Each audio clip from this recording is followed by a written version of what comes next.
একটা যুদ্ধ, তিনটি দেশ, ভিন্ন তিনটি ঘড়ি, আর তিনটি আলাদা সময়। যুক্তরাষ্ট্র দৌড়াচ্ছে নির্বাচনের সময়সীমার বিরুদ্ধে, ইরান খেলছে ধৈর্যের খেলা, আর ইসরায়েল চায় এই যুদ্ধ কখনো শেষ না হোক।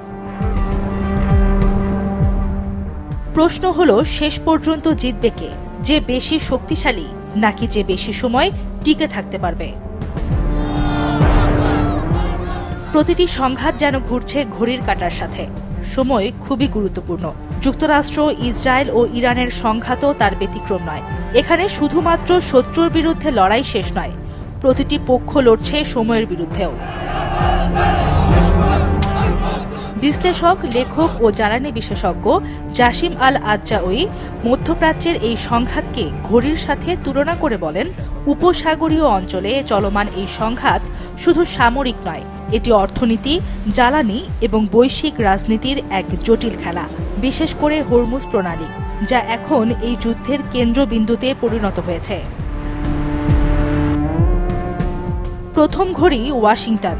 এখানে সময় মাপা হচ্ছে রাজনীতির ক্যালেন্ডারে। ডোনাল্ড ট্রাম্প দ্রুত সমাধান চান, কারণ সামনে মধ্যবর্তী নির্বাচন, সাথে the greatest show on earth. কিন্তু দ্রুত জয় না আসায় যুদ্ধ এখন তার রাজনৈতিক বোঝা হয়ে দাঁড়িয়েছে।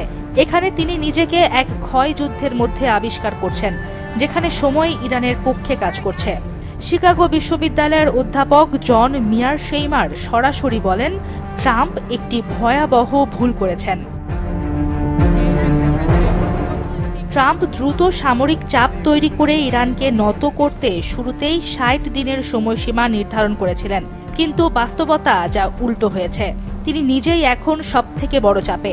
যুদ্ধ দীর্ঘায়িত হয়েছে, খরচ বেড়েছে, জ্বালানির দাম ২০% বেশি বৃদ্ধি পেয়েছে, মূল্যস্ফীতি বেড়েছে ৩%। ফলে অভ্যন্তরীণ রাজনীতিতে চাপ বাড়ছে এবং ট্রাম্পের জনপ্রিয়তা নেমে গেছে তলানিতে। নির্বাচনের আগে সময় এখন তার সবচেয়ে বড় শত্রু। দ্বিতীয় ঘড়ি তেহরান। ২০২৬ সালের ২৮ ফেব্রুয়ারি শুরু হওয়া এই যুদ্ধে ইরানের ব্যাপক ক্ষতি ডেকে এনেছে।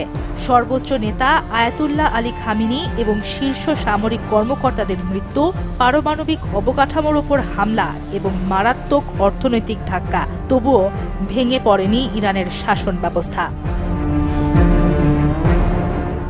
মিয়ারশেইমারের মতে, ইরানের বিশাল ভৌগোলিক বিস্তৃতি, ছড়িয়ে থাকা সামরিক সম্পদ এবং ভূগর্ভস্থ মিসাইলের মজুদ, যাকে দ্রুত হামলার মাধ্যমে দুর্বল করা কঠিন, এবং দীর্ঘস্থায়ী সামরিক অভিযানেও তাদের সক্ষমতা পুরোপুরি ধ্বংস করা সম্ভব নয়। ইরান এখনও উল্লেখযোগ্য প্রতিরোধ ক্ষমতা ধরে রেখেছে, যার মধ্যে রয়েছে ক্ষেপণাস্ত্র ব্যবস্থা এবং আঞ্চলিক মিত্রদের নেটওয়ার্ক, যা তাদের দীর্ঘমেয়াদী সংঘাতে টিকে থাকতে সহায়তা করে। ইরান জানে, এই যুদ্ধ জিততে হলে দ্রুত আঘাত নয়, বরং দীর্ঘ সময় টিকে থাকতে হবে। তাদের কৌশল ৩টে স্তম্ভে দাঁড়িয়ে। ১. ভৌগোলিক সুবিধা, বিশাল ভূখণ্ড, ছড়িয়ে থাকা সামরিক ঘাঁটি, যাকে দ্রুত ধ্বংস করা কঠিন। ২. জ্বালানি নিয়ন্ত্রণ, হরমুজ প্রণালীর মাধ্যমে বিশ্ব অর্থনীতিতে সরাসরি প্রভাব। ৩.